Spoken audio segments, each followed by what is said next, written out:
We watch a movie and we tell ourselves that we are watching one picture that is moving. But what we really are seeing is many still pictures that are presented to us one after the other so rapidly that we don't have time to register that they are really still pictures. The pictures appear to be moving, but that is really an illusion taking place in our brain, which is doing all the hard work of putting those still pictures together to make a movie. Direct cinema animation is a way to make a movie without a camera, by drawing or painting or both directly on a strip of movie film. I've been doing this since I was a teenager, but how I do it has changed over the years. Here's how I do it these days.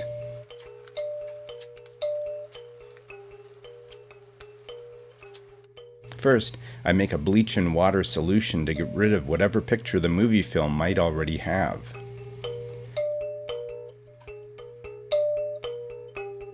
Sometimes I will put masking tape on part of the image before I bleach it. This leaves behind some of the picture that was already on the film. This batiking technique is something that animation pioneer Harry Smith started doing back in the 1940s. If I don't put tape on the film before I bleach it, I will put tape on it after.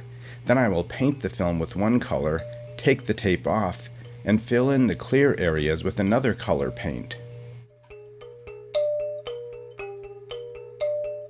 Painting on the small strip of film with tempera paint leaves great swirls that look so amazing when you see them projected much larger. Then I will scratch or draw out frame lines. 4 sprocket holes in 35mm make one frame. The frame line in 16mm comes at each sprocket hole.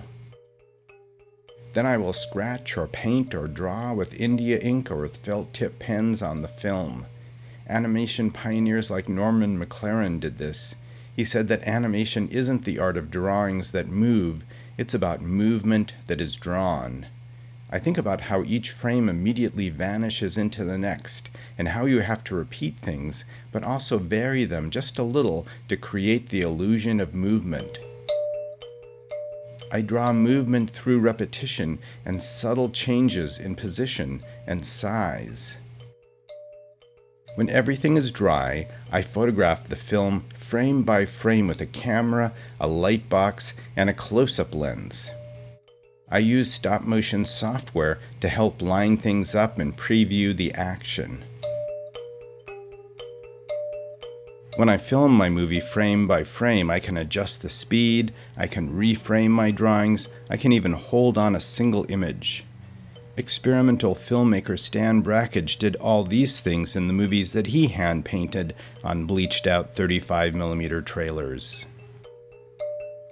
Up until this point, the movie I have been making has been really just in my head. Now I get to see how it works out. To start with something so small and make it fill your brain with movement is such simple and complex magic. I love doing it, the hands-on tiny process, and I love to watch how these squiggles and brush strokes turn into a brilliant garden of action and color.